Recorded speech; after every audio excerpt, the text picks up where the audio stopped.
et sœurs qu'elle aurait mis passage à Rome, comme ceux de mon diocèse, isolés ou en famille, ou bien vous qui résidez ici, travaillez peut-être, voilà encore une parole que le Seigneur nous adresse et qui peut accompagner de manière lumineuse nos pas de croyants. Abraham eut foi dans le Seigneur, et le Seigneur estima qu'il était juste. On pourrait dire Abraham eut foi dans le Seigneur, une fois de plus. En effet, rappelez-vous, il est sorti d'Our en Chaldée parce que le Seigneur l'avait invité à partir vers le pays qui lui indiquerait, sans précision aucune. Et il l'a fait. Abraham eut alors foi dans le Seigneur pour ainsi se mettre en route une première fois. Et voilà que dans le passage entendu en première lecture, Dieu lui fait une nouvelle déclaration et une promesse bien étrange en réalité. Ne crains pas, Abraham, je suis un bouclier pour toi. La récompense sera grande, sera très grande. Abraham ne comprend pas, il le fait remarquer, Seigneur, je m'en vais sans enfant, que pourrais-tu donc me donner?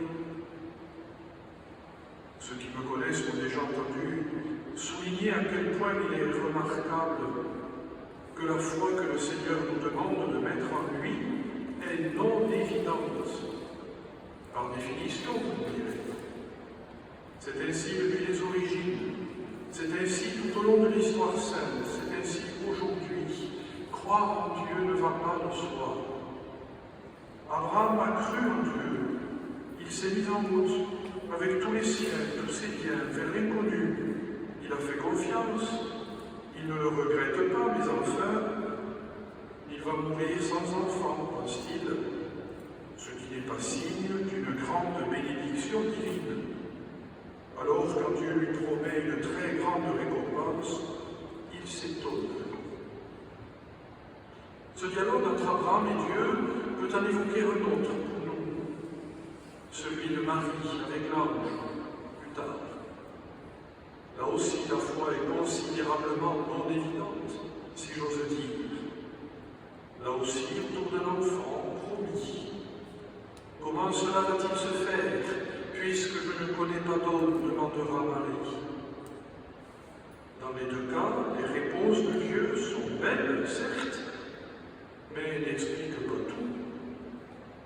Regarde le ciel et compte les étoiles si tu le peux, telle sera ta descendance.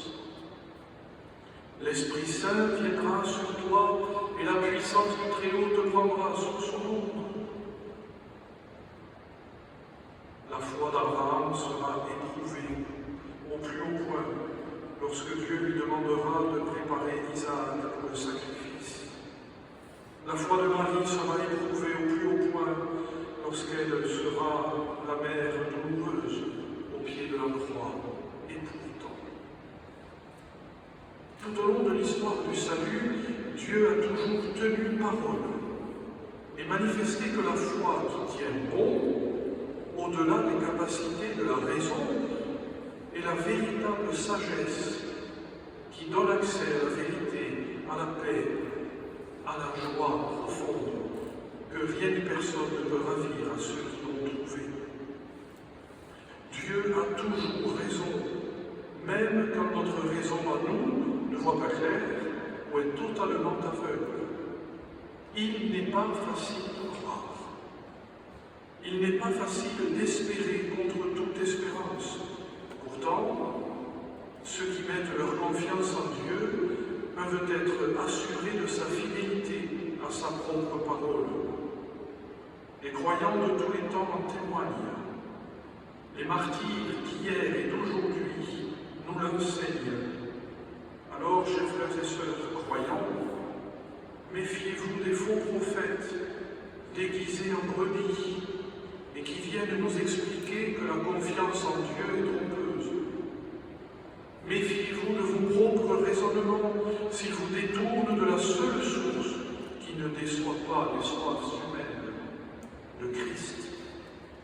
le Christ que nous connaissons dans la foi, le Christ que nous aimons comme notre trésor le plus précieux, le Christ que nous attendons dans une espérance qui ne sera jamais